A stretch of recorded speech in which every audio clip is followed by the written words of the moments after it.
말씀 나누는데요. 여러분, 우리는 때로는요, 무언가에 집착하며 살아갈 때가 있지요. 그렇지 않습니까? 여러분, 집착이라는 말이 보니까 어떤 것에 마음이 쏠려 잊지 못하고 몹시 매달리는 것, 그렇죠? 그래서 우리가 집착이라고 이야기를 하죠. 사실 조금 부정적 의미가 더 많이 있기는 합니다, 그렇죠? 우리가 물건을 집착할 수 있죠. 특히 이제 우리 남성이든 여성이든 좋아하는 어떤 패션에 관련된 것들, 옷이나 가방이나 시계일 수도 있고 구두일 수도 있고, 물론 저는 그런 것 같지는 않습니다. 일단 별로 돈이 없어 주여 못 사. 그런 걸 수집하거나 그런 건 아닌데, 여러분들 개인적으로 뭔가를 물건에 여러분들이 또 집착하실 수도 있겠지요. 또 보니까 사람이 집착하는 사람이 있습니다. 그렇죠? 물론 이성에 우리가 집착할 수 있죠. 여러분의 남편이나 여러분의 아내가 여러분들 너무너무 아까 우리 그 집착의 의미처럼 마음에 쏠려 잊지 못하고 몹시 매달려서 그렇게 결혼하신 거 맞죠? 주여 그렇게 했다고 합시다, 우리. 좋은 의미로. 근데 이성에 우리가 집착할 수는 있으나, 또 누군가는 이렇게 그런 거 있잖아요. 자기 세력 만들고 또 자기 사람 만들고 또 이런 것에 집착하는 사람도 있습니다. 물론 나를 지지해 주는 사람이 많으면 좋지요. 그러나 그래서 집착해서 세력화하고 하는 것도 어떤 면에서는 또 부정적인 것도 많이 있어 보이기도 합니다. 어찌됐든 집착한다는 의미로 보면 사람이 집착할 수 있죠. 또 우리가 제일 집착하는 것, 아무래도 돈이겠죠. 돈이고 또 권력일 수 있고 명예일 수 있고 성공일 수 있습니다.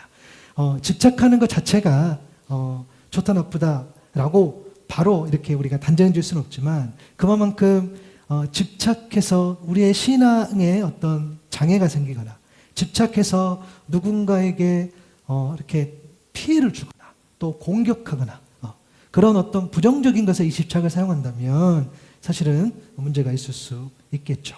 또 사실은 우리 아이들도 또 그럴 때 있잖아요. 집착합니다. 우리 보니까 사진 한 장 보여주시면은 이게 오른쪽 인형이 우리 큰애가 이제 자고 안고 자는 인형이고, 왼쪽에 있는 그 인형이 작은 애가 이제 이렇게 애착하는 인형이긴 한데, 제가 어느 날 장난한다고 이렇게 이제 인형을 이렇게 하고 제가 막 이렇게 눈을 막 이렇게 해봤어요. 며칠 대화를 안 해. 자기 그 애착 인형 괴롭혔다고 이런 것들, 그렇죠? 이런 것들. 그래서 사실 우리에게 어떤 소중한 것들, 혹은 또 말 그대로 지나치게 사랑해서 하는 그런 집착들, 그런 내용들이 있습니다. 왜 집착에 대해서 이야기했냐면, 오늘 본문 보니까 굉장히 무언가에 심하게 집착하는 두 부류가 나옵니다. 우리가 잘 아는 것처럼 이제 산발랏 무리가 나오고요, 느헤미야 무리가 나옵니다. 우리가 지난 시간까지 보니까 느헤미야 이제 5장까지 살펴봤는데, 4장 5장에서 사실 이제 집중적으로 이렇게 반복적으로 공격하고 또 방어하고 또 어떤 내전도 있었죠. 경제적인 문제라든가 사회적인 구조, 그런 어떤 문제 때문에 갈등도 있었습니다. 이제 그런 어떤 상황 가운데에, 그러나 느헤미야는 하나님을 경외하는 그 마음, 또 그 믿음, 그리고 기도하면서 이 문제들을 잘 이겨냈죠. 그러면서 느헤미야 5장 19절의 말씀처럼 한번 보시면은, 사실 이 기도의 모습을 보니까 사실 너무너무 느헤미야를 하나님께서 흐뭇하게 보실 것 같아요. 왜냐하면 그는 누구보다 충성하고 누구보다 수고하고 누구보다 헌신하고 누구보다 어떤 면에서는 시간도 재물도 많이 이렇게 하나님 앞에 드린, 그러면서 성벽 제공 공사를 앞에서 끌고 가는 그런 인물이었는데, 그럼에도 내가 충분한 공로가 있고 내가 충분히 해온 것이 있고 그런 마음이 있을 수 있지요. 충분히 있지만 느헤미야는 자신의 삶을 5장 19절의 말씀처럼, 내 하나님이여, 내가 이 백성을 위하여 행한 모든 일을 기억하사 내게 은혜를 베풀어 주십시오라고 기도합니다. 기도가 단순하죠. 하나님 기억해 주십시오. 은혜를 베풀어 주십시오. 내가 하는 이 모든 행동들, 내가 하나님 앞에 드리는 이것들을 하나님께서 기억해 주시고 은혜를 베풀어 주시기를 소망합니다 라는 기도인 거죠. 여러분, 그런 거 보면 진짜 순종하고 진짜 하나님 앞에 헌신하는 분들의 말과 행동과 기도에 보면은 사실 다 묻어나는 것 같아요. 내세우지 않아요. 내가 이렇게 했다, 내가 저렇게 했다, 그렇게 하지 않더라고요. 사실 그러한 분들이 제일 많이 수고하고 제일 많이 헌신하고 제일 많이 시간도 재정도 드리는 그런 분들이 오히려 늘 하나님 앞에 기도할 때는, 하나님 내게 은혜를 베풀어 주시고 하나님 나도 사용해 주시니 감사하고, 이런 기도를 드리는 거죠. 느헤미야는 그런 마음으로 기도했다는 것을 알 수 있습니다. 하늘의 상급을 쌓은 거죠. 여러분들도 온전히 헌신하고 온전히 수고하고, 그러나 하나님 이 모든 일을 하나님 기억해 주시고 내게 은혜를 베풀어 주십시오 라고 기도할 수 있는 여러분 될 수 있기를 바랍니다. 여러분 정말 그렇게 되시기를 바라요. 하나님께 하늘의 상급을 쌓는 거죠. 이렇게 느헤미야가 충성하고 헌신하고, 그래서 그 성벽 제거 공사가 이제 점점 끝을 향해 가고 있어요. 오늘 본문 1절이 그 내용을 말해 주는데요. 내가 성벽을 쌓아 올려 무너진 것을 다 이었다는 그 말을 산발락과 도비아와 아랍 사람 게셈, 또 그 밖에 우리 원수의 귀까지 들어갔다. 그러나 그때까지도 성문들의 문짝은 만들어 달지 못하고 있었는데 라고 기록이 되어 있어요. 사실 오늘 본문의 1절이 배경인데요. 이 지금 성벽 제거 공사의 지금까지의 사실을 점검해 보면 성벽 제거 공사가 어느 정도 마무리되었죠. 그리고 그 사실을 반대 세력의 사람들도 알고 있어요. 그리고 아직 마치 공사는 다 마무리 안 됐지만 잔업처럼 들리는, 그렇게 느껴지는 성문들의 문짝은 아직 달지를 못했어요. 그러나 일정 부분 굉장히 이제 거의 막바지에 된 거죠. 그러면 산발랏의 무리와 그 다음에 느헤미야의 무리의 그 상황들을 우리가 잘 살필 필요가 있습니다. 여러분 우리가 말씀을 볼 때요, 우리가 그 말씀에서 영적인 의미를 찾는다는 표현을 쓸 때에 자꾸 영적이다의 의미에 굉장히 추상적이고 모호하고 뭐가 신비하고 이렇게만 말씀에서 찾으려고 한다면, 그렇죠?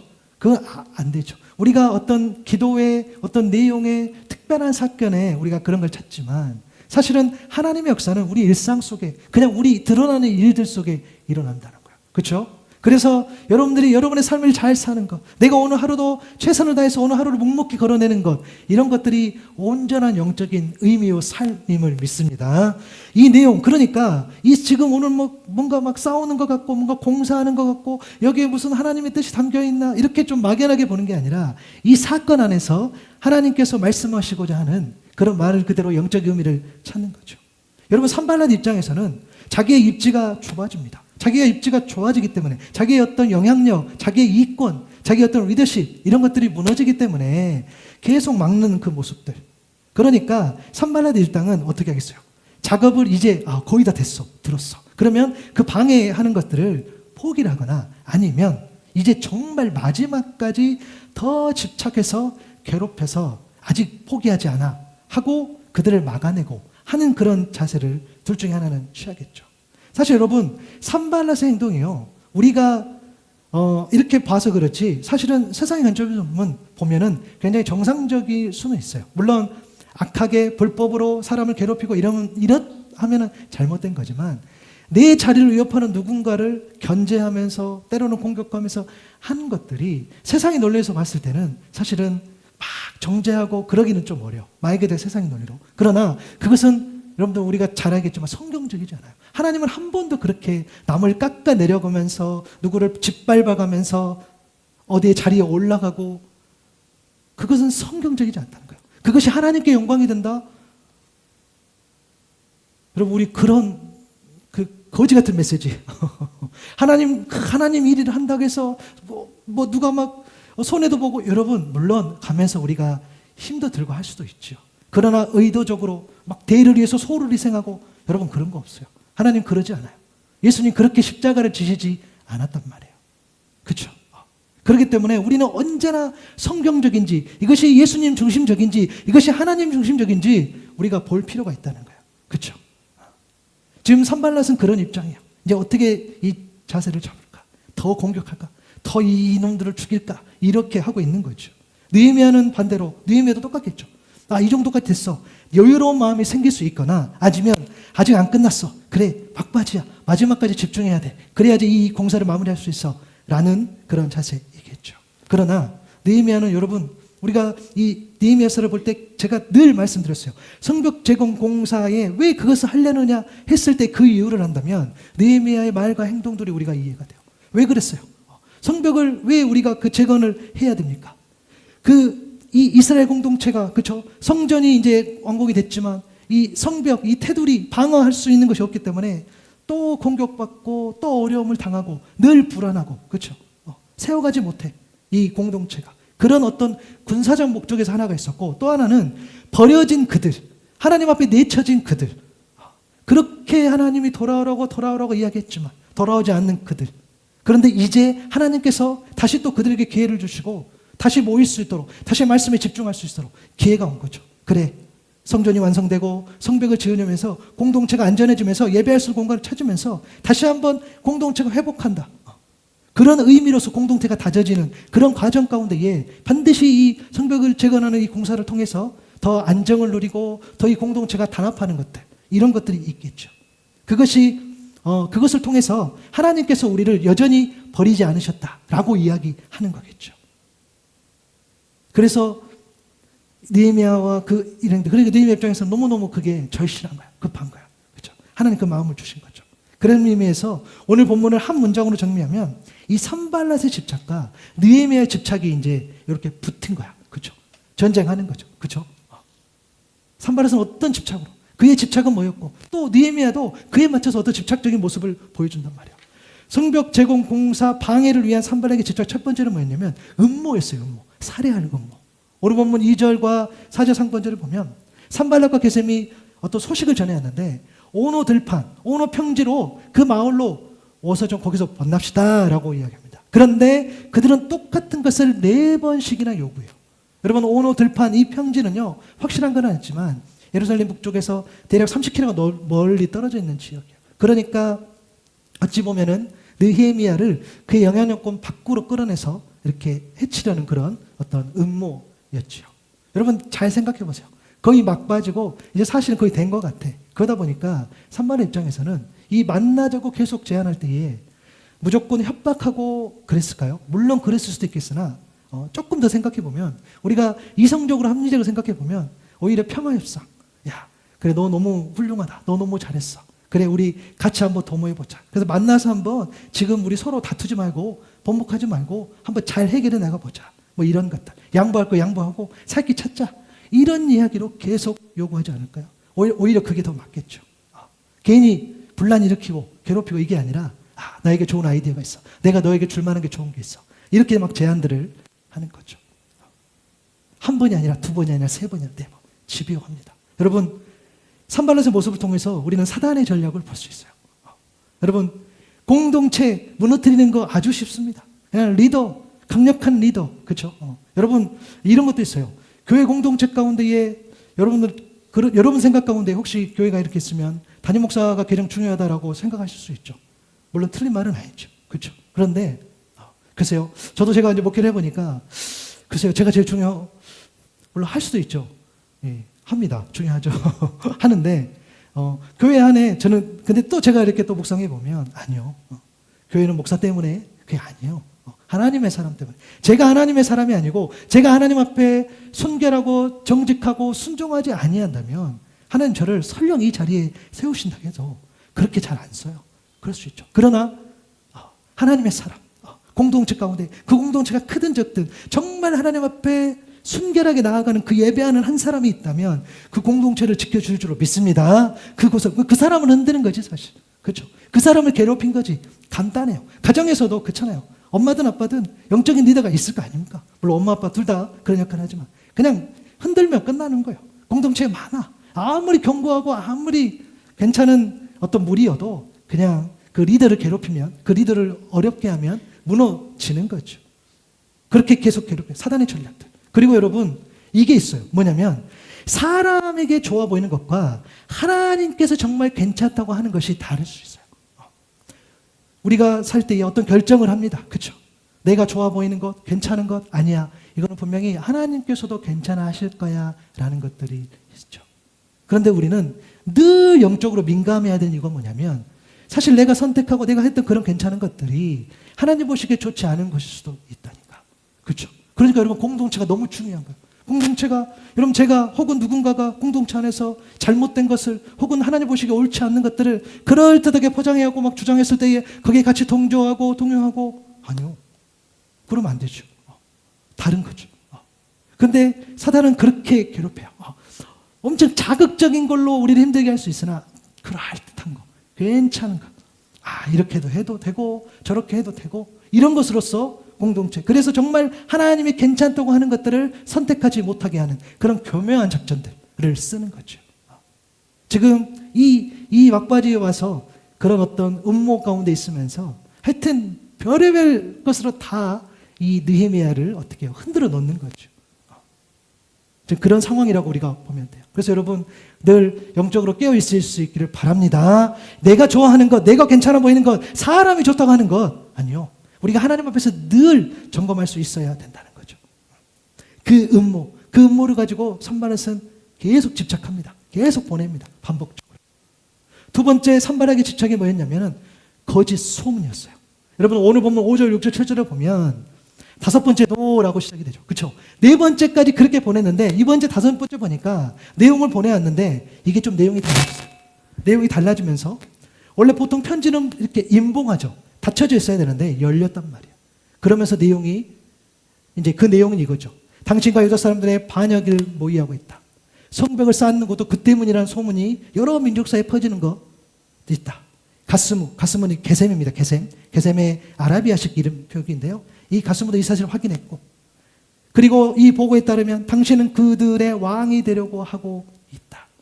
7절에 보니까 예루살렘에서 당신을 왕으로 떠받들고 유다의 왕이 있다고 선포하게 할 예언자들까지도 그 선지자까지도 이미 임명했다는 소식. 이것이 이제 왕에게 보고될 거야. 그러기 전에 함께 만나서 이야기하자라고 이야기를 하는 거죠. 여러분 의도가 나오죠. 편지를 보냈는데 누가 열어서 보냅니까? 뻔하죠. 이 소식들이 퍼져나갈 수 있도록 하는 거죠. 말 그대로 소위 우리가 잘 아는 여론을 조작하고 그 가짜뉴스 또 소위 말하는 찌라시 뭐 이런 거겠죠. 거짓 소문이 뭐였습니까? 반역을 위해서 성벽을 쌓는다. 느헤미야가 예루살렘 왕이 되려고 한다. 왕이 있으면 선포할 예언자까지도 이미 임명했다라는 것들 이야기하는 거죠. 이 내용들이 사실은 이 내용이 거짓이든 진실이든 그가 속해 있는 페르시아 왕에게 소식이 들려갔다. 그러면 사실 어떻게 됩니까? 그 내용 진위 여부가 상관없이 벌써 금이 가기 시작할 가능성이 높죠. 기분 나쁘죠. 에이 느헤미야 그럴 리 없어 라고 하지만 그렇죠. 사람들이 자꾸 이야기하면은 어떻게 해요? 흔들린단 말이야. 사람인지라. 그래서 그것을 협박하면서 두렵게 하면서 이것을 중단시키고 타협하려는 그런 의도가 있는 거죠. 여러분도 우리도 잘 알죠. 비방과 소문 그런 어떤 루머들을 계속 들으면 우리가 피곤해요. 영적으로 다운되고 그렇죠. 힘들단 말이에요. 그렇죠. 그래서 우리 드라마나 영화 같은 데 보면은 그런 소재들이 늘 나와요. 그래서 사람을 나쁜 것으로 괴롭히고 근데 대부분 그것으로 넘어가는 것들을 우리가 보게 돼요. 그렇죠. 그 사람이 뭐 힘이 없어서 그 사람이 설령 능력이 있다 할지라도 그 사람이 부족해서 그 사람이 잘나서 잘난 사람 못난 사람 상관없어. 그냥 거짓 소문으로 작정하고 덤벼드니까 많은 사람들이 그걸로 피해를 보는 것들을 우리가 보게 되죠. 나쁜 거죠, 사실. 그렇죠. 이런 일을 겪게 되면 사람에 대한 신뢰도 떨어지고 공동체의 신뢰도 떨어지죠. 저도 그렇고 여러분도 그렇고 이런 일을 여러분들 가운데 경험한 분들도 있을 겁니다. 그렇죠. 좀 너무너무 가슴 아프죠. 저도 개인적으로 뭐 제가 올해 46이지만 그래도 사역하면서 그래도 속상한 일이 있지 않았겠습니까? 있었어요. 억울하죠. 속상하죠. 그럼 기분 나빠요. 그런데 한편으로는 다행이란 소리도 있어요. 이 사실이 아니야. 그렇죠? 사실이 아닌데 누군가 그런 이야기를 했어. 그러면 일단은 다행이야. 왜냐하면 나는 떳떳하니까. 그렇죠? 여러분 이것도 중요하다고 생각해요. 내가 떳떳하지 않아. 내가 정말 사람들이 말처럼 어떤 그런 행위를 했어. 그럼 내가 벌써 불편하잖아요. 그런데 거짓 소문이라고 할 때 그 거짓이 나하고 상관이 없다면 일단은 괜찮아. 그렇죠? 물론 그 소문 자체가 괜찮다는 건 아니에요. 그런 일이 없으면 좋겠죠. 여러분 그런데요. 그것보다 더 큰 일이 있어요. 내가 어떤 거짓 루머의 거짓 소문의 어떤 피해자다. 너무너무 속상하지만 그것보다 더 큰 일이 뭐냐면 내가 거짓 소문을 만들어낸 당사자가 되거나 내가 거짓 소문을 만들어낸 그 공동체의 한 사람이 된다면 여러분 그것만큼 너무너무 무서운 일이 없어요. 여러분 거짓을 말하면 안 돼. 거짓말하면 안 돼. 이런 문제들이요. 우리는 도덕적이고 윤리적이고 그런 문제일 수 있어요. 맞아요. 여러분 도덕적으로나 윤리적으로나 거짓말하면 안 되죠. 거짓 소문을 이야기하면 안 되죠. 그걸 다른 사람을 괴롭히면 안 돼요. 그런데 그것은 도덕적이고 윤리적이어서 문제가 돼서가 아니요. 그것이 그 문제이기 때문에 문제가 아니라 그것은 성경적인 문제예요. 그것은 말씀에서도 그렇게 하면 안 된다고 돼 있어요. 여러분, 이런 말씀이 있어요. 잠언 19장 5절에 보니까 거짓 증인은 벌을 피할 수 없고 거짓말하는 사람도 벌을 피할 길이 없다 그랬어요. 여러분, 벌을 피할 수가 없다 그랬어요. 시편 5편 6절에도 보면 거짓말을 일삼는 자들은 멸망시킨다 그랬어요. 거짓말 하셨으면 이제 큰일 났어요, 지금 여러분. 멸망시킨다 그랬어요. 그렇죠? 여러분, 계시록 21장 8절에도 보면 거짓말하는 모든 자들은 그 앞에 사실 다양한 나쁜 사람들이 있어. 그렇죠? 근데 제가 뺐어. 거짓말하는 모든 자들은 여러분 죄송해요. 불과 유황으로 타는 못에 던져진다. 이것이 둘째 사망이라. 첫 번째 사망은 저와 여러분, 우리가 아무리 믿음 있고 아무리 잘난 사람이어도 첫 번째 사망은 피해갈 수 없어. 우리의 육신, 한 번 정해진 이치, 히브리서 말씀처럼 우리는 죽어. 그런데 하나님 앞에 갔었을 때에 우리는 영원한 생명을 사는 것이냐, 영원한 종을 사는 것이냐, 그 심판 앞에 서 있는 거죠. 그런데 어떻게 해요? 거짓말하는 자들. 물론 이 의미 안에는 그것으로 내가 유익을 얻고 내가 내 만족을 위해서 다른 사람을 괴롭히고 다른 사람을 위험에 빠뜨리고 하는 그 거짓을 이야기한 거겠죠. 그래서 제가 사실 써놓은 말이 있는데 이 말을 할까 말까 지금 고민인데 오늘 새벽까지 고민했는데 그래도 해야 되겠어요. 여러분 저 따라 하시기 바랍니다. 거짓말 하려거든, 다시요, 거짓말 하려거든 차라리 닥치십시오. 죄송해요. 우리 어르신들도 계시는데. 그래도 그건 맞는 것 같아요. 여러분, 차라리 거짓말을 하려거든. 물론, 거짓말 막 생각나. 하면 안 돼요, 여러분. 그렇죠? 정말 그러한 마음으로. 여러분, 차라리. 그럴 거면 그냥, 그럴 거면. 그렇게 해서, 심지어 다른 사람을 하여금 음해에 빠뜨리고 그러면 안 된다는 거예요. 여러분, 그래서요, 사실은 그들이 선발한 일행들이 느헤미야를 그냥 괴롭힌 것 자체도 문제가 되지만 이렇게 거짓으로 누군가를 음해했다. 결과는 자명합니다. 당장 어떻게 될지 모르겠으나 이거 뻔합니다. 그 길을 계속 간다. 돌이킬 수 없어요. 라는 것들인 거죠. 그래서 그들은 그 거짓으로 괴롭히는 모습을 보게 되고 세 번째 마지막 뭐였습니까? 선발의 집착은 뭐였냐면 거짓으로 예언을 했다는 거예요. 여러분 10절에 보니까 스마야라는 인물이 나와요. 사실 누군지 모르지만 이렇게 좀 자세하게 설명되고 보니까 그러나 여기서는 그러니까 종교 지도자인 것을 알 수가 있어요. 그가 말했어요. 뭐라고 말했냐면 하나님의 성전으로 갑시다. 성전 안에 들어가서 성소 출입문을 닫읍시다. 자객들이 그들을 죽이러 올 것이요. 그들이 밤에 와서 반드시 그들을 죽일 것이요. 라고 이야기를 합니다. 사실은 마지막 전략은 뭐였냐면 종교 지도자를 매수합니다. 그래서 느헤미야로 하여금 율법을 어기게 함으로써 그의 권위를 무너뜨리는 것. 작전이죠. 제사장이 아닌 느헤미야가 자신의 생명을 보존하기 위해서 성전에 들어갔다 하는 것은 율법을 어기는 거죠. 범죄가 되는 거죠. 두려움 때문에 저 느헤미야는 자기가 두렵다고 자기가 무섭다고 하나님 말씀을 어겼다라는 손가락질. 또 두려워서 성소로 숨어 들어갔다. 율법을 어기기까지 거기에 숨어 들어갔다라고 했을 때에 백성들 앞에서 비겁하게 도망친 지도자. 낙인을 찍는 거죠. 그렇죠? 이 휘말리면 안 돼. 그런데 이 모든 계략들, 그런데 선발랏이 집요하죠.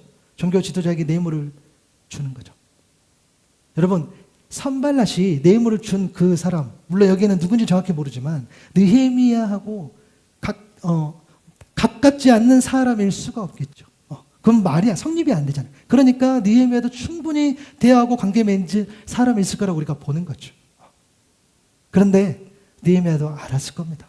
평소의 스마야가 아니야. 여러분, 죄가 그런 거예요. 죄가 그런 겁니다. 평소에 그가 아니었을 겁니다. 여러분, 저는 이 부분 묵상하면서 뇌물을 받고 거짓으로 예언을 하는 것하고요. 이게 모르겠습니다. 목회자인 제가 개인적으로 묵상해 보면 성도가 듣고 싶어하는 소리로만 설교하는 것이 같지 않을까라는 생각이 돼요. 물론 저야 여러분도 아시겠지만 우리 교회 형평상 제가 교회에서 혹은 카페에서 월급을 받지는 않습니다. 그렇죠? 제가 내면 냈지 받지는 않아요. 그런데 제가 만약에 교회에서 여러분들 주는 월급으로 여러분이 주는 헌금으로 제가 살아가고 이렇게 한다고 한다면 그래도 여전히 여러분들이 듣고 싶어하는 소리로 내가 설교할까 설교할까. 여러분 사실은요. 그렇잖아요. 우리가 교회 갔는데 내가 너무너무 듣고 싶은 소리, 정말 내가 정말 듣고 싶은 그런 어떤 위로, 또 내가 듣고 싶었던 어떤 삶의 방향들, 사실 그럴 때가 있잖아요. 교회 갔는데 막 갈 때마다 막 불편하고 막 목사님이 이렇게 불편한 이야기만 하고 막 이럴 수 있잖아요. 그렇죠. 근데 제가 막 여러분들 막 눈치 보고 막, 이 이야기 하면은 어떤 A 집사님이 싫어하시고, 이 이야기 하면은 B 권사님이 싫어하시고, 막 내가 이렇게 한번 하고 내가 메시지를 전한다고 가정해 보지요, 여러분.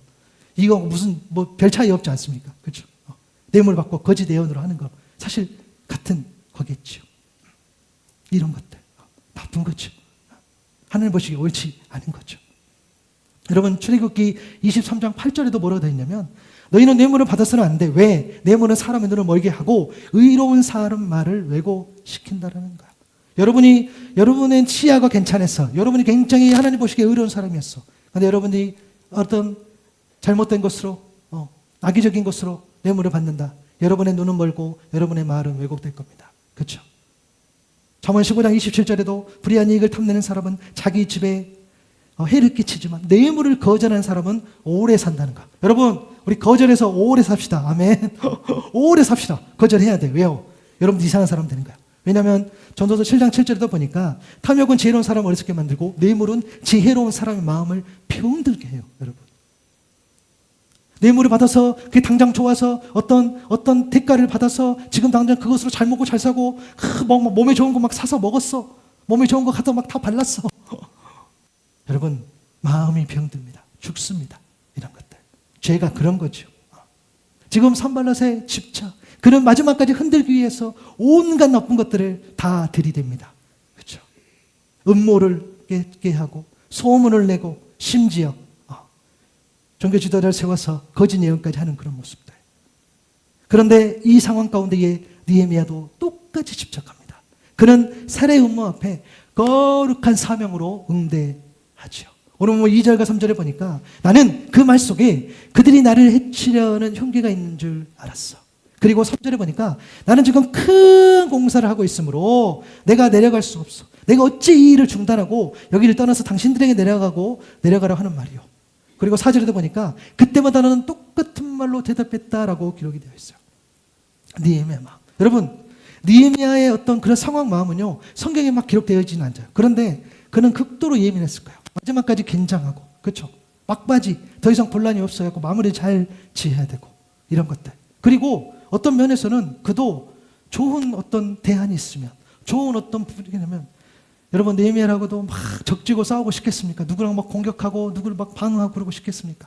괜찮으면, 서로 이야기되면 화해하면 좋지요. 늘 그런 열려 있을 겁니다. 지금 성문에 문짝만 달면 된다고 되어 있어요. 굳이 그가 현장에 가서 진두지휘하고 같이 막 땀 흘리고, 물론 지금까지 그렇겠지만 이제 굳이 마지막 거의 됐기 때문에 굳이 그가 가서 그렇게까지 신경 안 써도 될 만큼 이제 어느 정도 왔다니까요. 그런데 느헤미야가 제안을 거절해요. 왜? 그 이유는 큰 역사, 큰 공사라는 거야. 그가 그냥 입 바른 소리를 한 것이 아니라 그에게 맡겨진 그것, 그에게는 그것이 큰 역사고 큰 공사였어요. 사람들에게 사소하게 보이는 공사, 사람들에 보이기에는 그게 아무것도 아닌 일을 할지라도 느헤미야가 봤을 때는 자기가 맡고 있는 지금 이 일이 나에게 가장 큰 공사고 큰 역사라는 거예요. 그는 정말 그렇게 인식했어요. 그가 단순하게 그냥 말 그대로 그것을 그 상황 가운데에서 모면하기 위해서 그냥 어떤 다른 말로 둘러대고 이런 게 아니라 그는 온전히 진실로 이것은 나에게 큰 공사고 이것은 나에게 하나님께서 맡겨주신 일이야 라고 이야기하는 거죠. 그는 지금 느헤미야 입장에서는 어떤 면에 그 너무너무 사실은 단순해요. 왜요? 그의 우선순위가 첫 번째, 그 어떠한 상황 속에서도 하나님의 부르심, 그 사명이었어요. 그래도 나는 하나님이다 라고 고백했던 그였다는 거예요. 그래서 그에게는 이것이 큰 역사, 큰 공사, 어떠한 메시지가 들어와도 그렇게 대답할 수 있는 거죠. 여러분, 사명이라는 것이 사도행전 20장 24절의 말씀처럼 우리 한번 읽어볼까요? 시작. 내가 달려갈 길과 주 예수께 받은 사명 곧 하나님의 은혜의 복음을 증언하는 일을 마치려 하면은 나의 생명조차 조금도 귀한 것으로 여기지 아니하노라. 아멘. 여러분, 사명이라는 것이요, 제가 분명히 말씀드려요. 여러분, 교회 봉사만을 의미하지 않습니다. 교회 안의 봉사도요, 사명의 한 부분일 수 있다는 거야. 하나님의 은혜의 복음을 증언하는 일, 하나님의 뜻이 담기고 하나님이 원하시고 하나님이 기뻐하시는 일, 특별히 나를 통해 하나님께서 당신의 뜻을 이루고자 하는 일, 그 하나님이 원하시고 기뻐하시는 일이 그것이 바로 사명의 본질임을 믿습니다. 사명은 그런 것이에요. 교회 안에서만 있나가 아닌 거죠. 그렇게 할 수도 없어요. 우리에게 맡겨진 사명은, 여러분, 그래서 사명을요 굉장히 어떤 이렇게 뭐죠? 그 경계, 이거 어떻게 좀 생각이 안 나. 너무 가두면 안 돼. 좁은 의미로. 그렇죠? 교회 안에서만이 아니라는 거죠. 여러분, 느헤미야는요, 그러면 여러분이 질문할 수 있어요. 어떻게 그의 삶의 우선순위를 하나님이 원하시는 사명에 둘 수 있을까? 어떻게 그는 사명에 집착할 수 있을까라는 질문. 여러분, 이사야 6장 8절에 보면은 하나님께서 이사야와 대화하는 장면이 나오죠. 그 음성이 들리는 거죠. 내가 누구를 보내고 누가 우리를 위하여 갈고 하시니 그때에 내가 이르되 내가 여기 있나이다 나를 보내소서 하였다니. 여러분, 하나님의 직접적인 음성을 듣고 자발적으로 선택한 이사야 선지자의 모습을 봐요. 여러분, 이 자리, 하나님을 만났던 자리, 음성을 들었던 자리, 이 자리가 바로 예배의 자리요 기도의 자리인 거죠. 그래서 너무너무 중요해요. 여러분의 예배의 자리, 여러분의 기도하는 가운데에 하나님을 만날 수 있다는 거예요. 하나님은 우리 인생 가운데에 어떻게 어떠한 모습으로 어떠한 음성으로 역사하실지 몰라요. 그래서 여러분, 예배의 자리, 기도 자리를 정말 소중히 여기시기 바랍니다. 할 수만 있다면 그 자리 가는 거예요. 왜? 거기에서 우리는 하나님을 만나는 거예요. 거기에서 우리는 하나님이 나에게 어떻게 역사하실지를 모른다는 거예요. 그래서 그는 이사야 모습을 보니까 자발적으로 선택한 거. 들렸어. 그 어떤 거룩하심에 압도됐어. 제가 가겠습니다. 제가 그 사명에 헌신하겠습니다. 아멘 하겠습니다. 순종하겠습니다. 하는 모습 같아요. 그런데 여러분, 요한복음 15장 16절에 보면 예수님 이런 말씀도 주셨어요. 너희가 나를 택한 것이 아니요 내가 너희를 택해서 세웠다는 거예요. 내가 선택하고 내가 자발적으로도 나아간 것 같기도 하고 내가 그냥 마음을 다해서 나아간 것 같기도 하지만 하나님께서, 주님께서 오히려 택했다고 말씀하셨다는 거예요. 그것까지도 여러분이 어찌 보면 내가 선택하고 내가 어떤 동의하고 아멘하고 그래 내가 할 수 있을 거야 라고 자발적인 마음을 가졌다 할지라도 그것까지도 주님께서 주님의 뜻 안에서 이루신 일임을 여러분 믿으시기 바랍니다. 그렇기 때문에 우리는요 그 어떤 것도 하나님의 인도하신 가운데 벗어날 수 없다는 거예요. 내가 선택한 것도 내가 선택된 것도 모두 다 하나님의 손 안에 있다는 거예요. 여러분, 느헤미야를 통해서 하나님이 이루고자 하신 일은요 성벽 재건 공사였어요. 느헤미야는 그것을 기도하는 중에 아멘으로 그 사명에 응답했다는 거예요. 그가 그 무너져가는 그 고향의 소식을 듣고 저 멀리서 그냥 신경 안 써도 될 일, 그냥 나하고 상관없이 잘 돼. 나는 이미 여기에서 잘 먹고 잘 살고 있어. 굳이 내가 또 거기 가서 고생할 필요 없는 그 상황 가운데서도 여전히 그는 하나님께서 주신 그 마음들. 그래도 하나님께서 나를 쓰시고자 하는구나. 그 확고한 신뢰. 그래서 그는 성벽 재건 공사에 집착하고 집중할 수 있었다는 겁니다. 여러분, 빌립보서 3장 13절 14절의 말씀처럼 사명에 집착했을 때에 했던 그 고백. 형제들아, 나는 아직 내가 잡은 줄로 여기지 아니하고 오직 한 일, 즉 뒤에 있는 것은 잊어버리고 앞에 있는 것을 잡으려고 표대를 향하여 그리스도 예수 안에서 하나님 위에서 부르신 부름의 상을 위하여 달려간다 라고 고백합니다. 여러분, 제가 사명을 좀 길게 하고 싶어요. 왜냐하면 자꾸 사명 이야기하면 목회자의 어떤 일, 또 우리 선교사님들의 일, 혹은 직분자들의 일, 직분자도 엄청 막 연수도 오래되고 막 20년, 30년 막 수고하고 봉사하신 무슨 뭐 장로님의, 권사님의 일. 여러분, 자꾸 그것만을 우리가 사명으로 생각한다 그러잖아요. 여러분, 제가 목회자이고 목사이지만요, 제가 목사로서 하나님 앞에 헌신하지 않으면 내가 설상 목사 일을 감당하고 목회자 일을 감당한다 할지라도 그것이 사명이라고 할 수 없다는 거예요. 여러분, 제가 여러분 속일 수 있잖아요. 사꾼 목자로서 적당히 비워 맞추고 여러분이 베풀어 주시는 그 헌금, 하나님께 드린 것을 내 마음대로 오용하고 저도 그렇게 할 수 있겠죠. 왜요?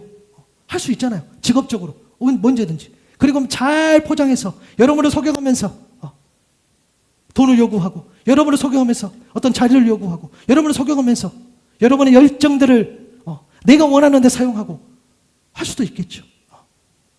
그러니까 여러분, 우리가 오해하시면 안 돼요. 내가 목사이니까, 내가 선교사이니까, 내가 집사니까, 내가 어떤 직분자니까, 내가 하나님 앞에 오랫동안 신앙생활을 했으니까, 내가 무언가를 하고 있으니까, 그래서 내가 사명을 감당한다가 아니라, 여러분의 삶 가운데에 이 사명을 감당하는 삶을 증명해내는 것, 여러분의 삶 가운데에 그것이 사소한 것일지 할지라도 하나님 보시기에 그 일을 감당하는 그 삶의 그 길을 갔을 때에 그것이 진짜 사명자의 삶인 줄로 믿습니다. 여러분의 맡겨진 여러분의 가정, 여러분의 공동체, 여러분의 그 일들을 최선을 다해 감당하는 것이 그것이 사명자의 삶이겠죠. 내가 뭔가를 큰 것을 하는 의미가 아니다고 말씀을 드리는 거예요. 여러분, 개인적인 간증을 좀 하자면은 저도 제가 하나님 앞에 그렇게 사명을 받고 그런 삶을 살아가고 있을까? 이런 것들을 고민해 봅니다. 과연 내가 그렇게 내 삶으로 증명하고 있을까라고 하면 그래도 좀 살아가고 있지 않을까라고도 하지만 아닌가라고 할 때도 있지요. 그러나 여전히 또 말씀드리고 싶은 건 이런 거겠지요. 저희가 우리 이제 아이들이 방학하고 이제 계약을 했는데 2달 동안 어디를 못 갔어요. 한 번도 어디를 못 가고, 그렇죠? 돈이 없어서 못 갑니까? 그것도 있어요. 시간이 없어서 못 갑니까? 그것도 있어요. 그래서 물론 아이들이 그런 거에 대해서 동의도 해주고 어디 안 가는 데서 괜찮다고 해서 괜찮지만 그래서 도저히 안 되고 싶어가지고 검색을 해가지고 1박 2일로 어디 숙소를 하루 잡아가지고 그래서 수영이라도 해가지고 지난 7월 26일인가 그때 하루 이렇게 갔어요. 갔는데 가보니까 디키피타라 앞이더라고 그 숙소가. 그리고 저희가 아내가 하여튼 골라가지고 4인의 그 조식 포함에 150만 동의 그 숙소를 잡았어요. 그렇죠? 그러니까 한국 돈으로 계산해보면 한 8만 3천 원 정도 가지고 수영장 이렇게 있고 수영장 한번 사진 한번 보여주실래요? 네. 이런 것들 그렇죠? 근데 이 수영장에요 타일이 깨졌어. 밑에 이제 잘못하면 발에 찔려.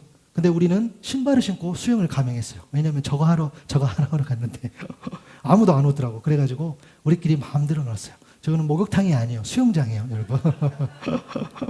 그리고 조식도 엄청 먹었어. 우리 그날 나도 기억나요. 보통 조식 먹으면 접시 한 아침이니까 한 5, 6개 쓰나? 저희가 한 16개를 썼나? 왜냐, 우린 점심까지 먹어야 되니까.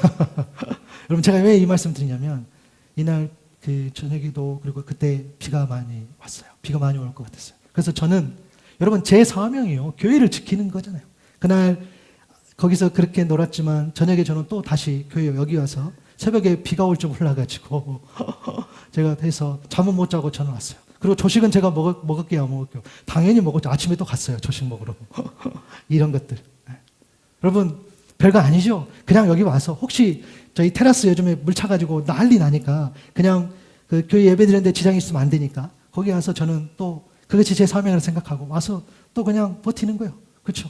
그 다음 사진 한번 보면 이게 혹시 이거를 스페이스바를 한번 눌러보면은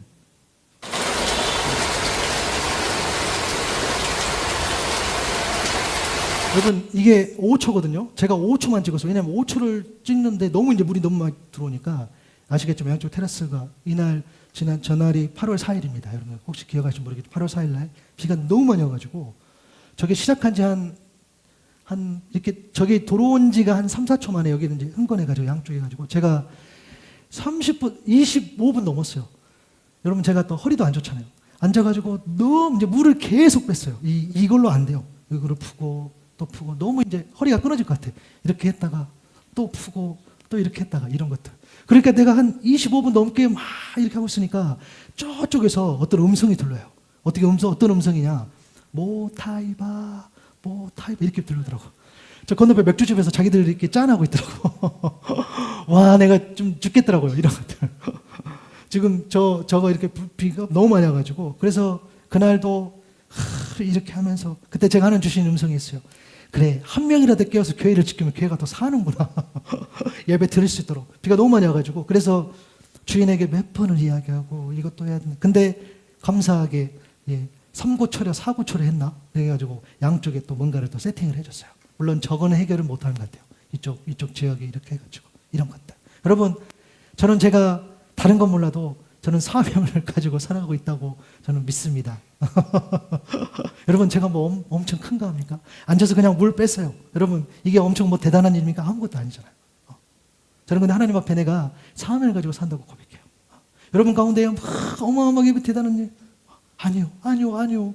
그런 거 아니요. 하나님 그런 거 원하시지도 않아. 여러분들 중에 큰 일, 여러분들 많은 사람의 영향을 끼치는 일, 많은 사람들에게 복음을 증거하는 일도 맞아요. 여러분 그런 일을 감당하기를 바랍니다. 여러분 그런 삶을 감당하기를 바래요. 그러나 대부분은 저와 같이 평범할 거예요. 대부분은 저와 같이 그냥 아무도 모를 거예요. 그래서 아무도 모르니까 아무것도 아니가 아니에요. 여러분도 여러분 각자의 자리에서 대단하게, 어마어마하게 대단하게 여러분 사명자의 삶을 걷고 있는 줄로 믿습니다. 그거를 말씀드리고 싶은 거예요. 그래서 우리는 다 하나님 앞에, 여러분들 만약에 예배를 위해서 여러분 맡겨진 그 일들에서 사소한 거 한 개라도 할 수 있는 것을 최선을 다한다면 그것이 하나님 앞에 복된 일이라는 거예요. 그래서 저는 여전히 오늘도 또 하나님 앞에 떳떳해요. 하나님 앞에 내가 할 말이 있어. 야, 너 어제 그때 그 사로. 하나님, 그래도 내가 앉아서 무릎 꿇었어요. 허리 아팠는데. 나 이렇게 말하고 하나님 앞에 나아간다는 거예요. 저는 그것이요. 하나님 보시기에 귀하지 않다라고 나는 생각하지 않아요. 여러분의 삶도 마찬가지라는 거죠. 우리는 그렇게 사명을 감당하고 살아갈 수 있는 겁니다. 여러분, 느헤미야의 지책 두 번째가 뭡니까? 그 고주 소망 가운데에 거룩한 기도를 드렸다는 거예요. 당신이 말한 것은 사실이 아니야. 당신이 마음대로 생각하며 꾸며낸 것뿐이야. 끝내 완성될 거라 했지만 나는 그렇게 생각하지 않아. 하나님 나에게 힘을 주십시오. 하나님 나에게 힘을 주십시오. 그는 그렇게 기도했습니다. 여러분 아시잖아요. 거짓 소문이 무서운 이유 그 내용 때문이 아니에요. 말 그대로 그 내용 자체는 거짓이에요. 내가 괜찮다면 어떤 소문에 대해서 우리 이겨낼 수도 있겠지요. 그러나 그런 거짓과 그런 루머에 우리가 접할 때는 우리는 늘 두려움이 생긴다는 거예요. 그것은 맞아요. 두려움이 안 생길 수 없죠. 그게 거짓이어도 자꾸 나를 의미하면 내가 두렵다라는 거야. 그 흔들림. 두려움이 나에게 치명적인 이유가 뭡니까? 일어나지도 않는 그런 나쁜 일들이 실제로 일어나는 것처럼 내가 그렇게 막 인식하는 거죠. 막 불안해. 막 염려돼. 막 거기다 에너지를 쏟아. 눈앞에 있는 해결책이나 진실조차도 보지 못하도록 내 마음과 몸을 막 흔들어 놓습니다. 그럴 수 있죠. 느헤미야도 그랬을 겁니다. 그렇게 자기를 괴롭히면 그게 흔들리겠죠. 그러다 보면은 내가 내 과업을 포기할 수도 있고 중단할 수도 있고 궁극적으로 평안을 잃어버리고 하나님과의 관계를 방해하고 차단돼버린 것들. 그래서 사단은 그것을 너무너무 잘 써요. 계속적으로 거짓 그 소리를 들려주면서 여러분의 속사람 가운데 막 주는 거야. 너는 이래서 안 돼. 너는 저래서 안 돼. 네가 테라스 가서 물 좀 벗다고 무슨 사명자의 삶이냐.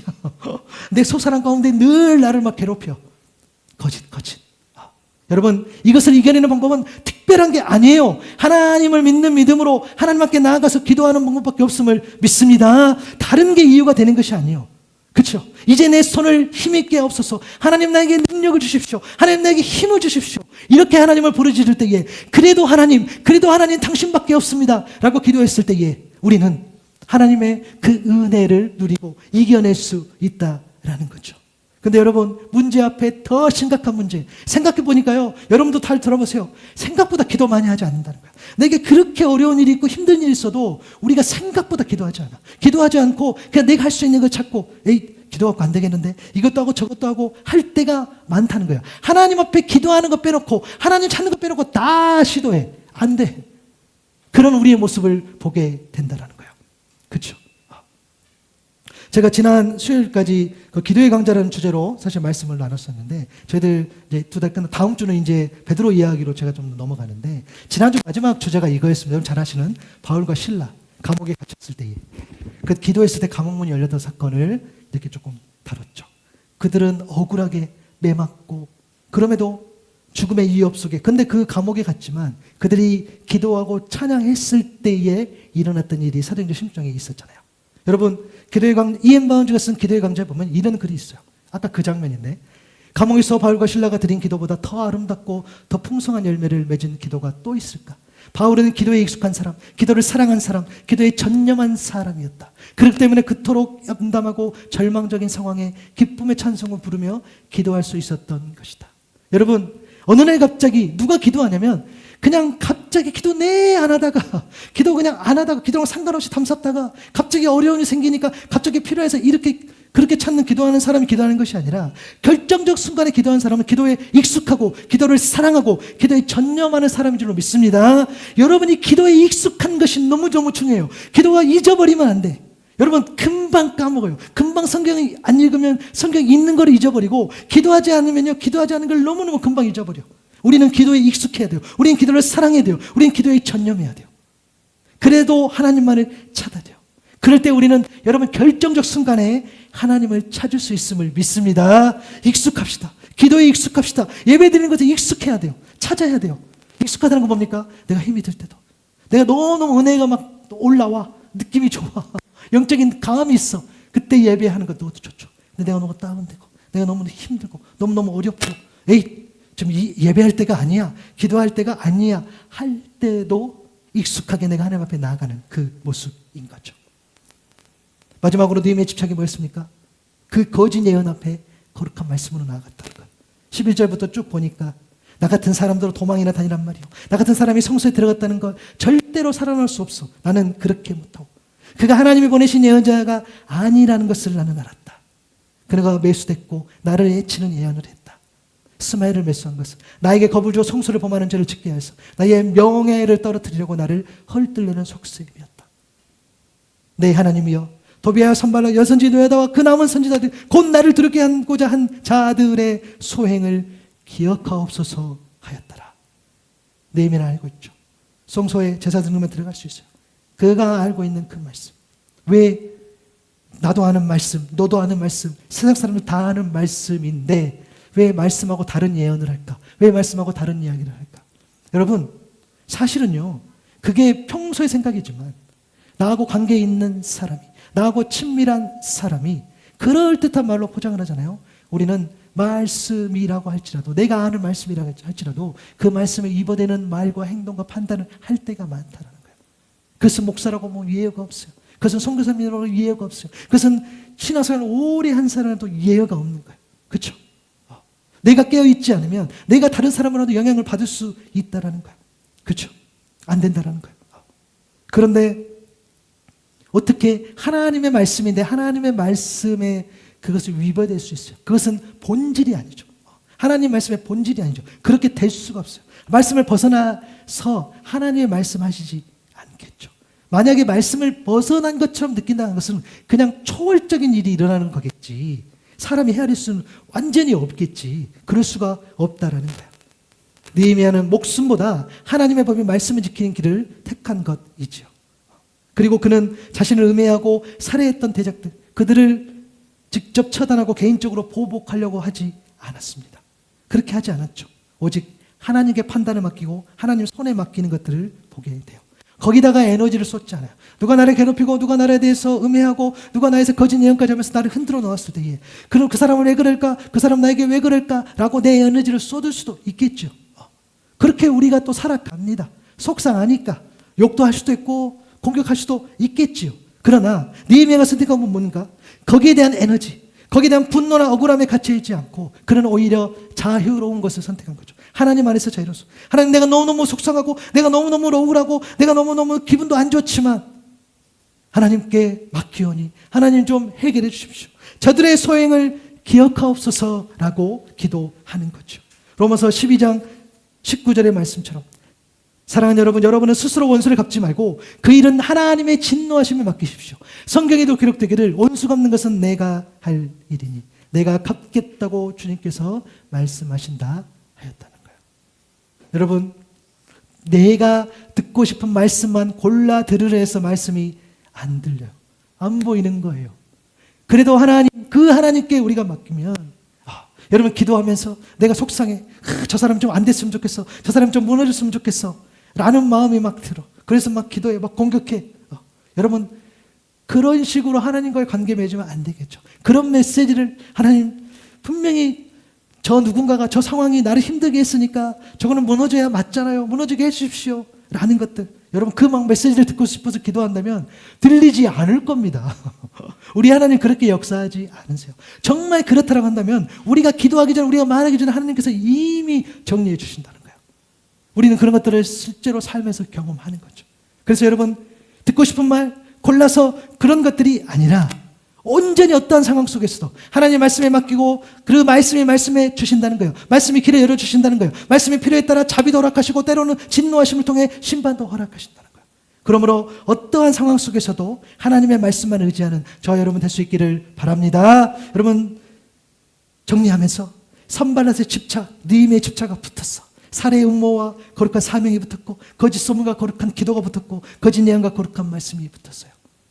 느헤미야의 집착이 산발라드 집착을 넘어설 수 있었다는 그 이유는 그 중심에 그래도 하나님을 내가 의지합니다. 그래도 하나님을 붙잡습니다. 라는 신앙의 고백이 있었던 거예요. 그래도 하나님이 우선이었고 그래도 하나님이 나에게 가장 큰 힘이고 그래도 하나님 그 어떤 속에서도 말씀이 나에게 큰 붙잡음이야, 의지야 라고 고백했던 그 신앙, 그리고 그렇게 살아간 삶이 있었습니다.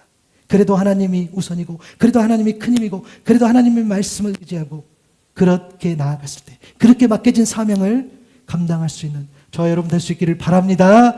그래도 하나님이라는 거예요. 그래도 하나님. 여러분, 그래도 하나님을 여러분이 붙잡았을 때요, 하나님은 가만히 계시지 않아요. 하나님의 반응이 있어요. 여러분 잘 아시는 그 박종호 장로님 찬양 그래도라는 찬양 보고 있는데요, 그 가사가 이것을 잘 보여주더라고요. 오늘 이 가사 내용을 마지막 읽고 우리 기도할게요. 내가 나를 떠나가도 그래도 나는 너를 떠나지 않으며 내가 나를 버려도 그래도 나는 너를 버리지 아니하리라. 내가 나를 사랑하지 않아도 그래도 나는 너를 사랑하며 내가 지은 죄 많으나 그래도 나는 너를 용서하리라. 내가 천하고 미련하나 그래도 나는 너를 받으리라. 아멘.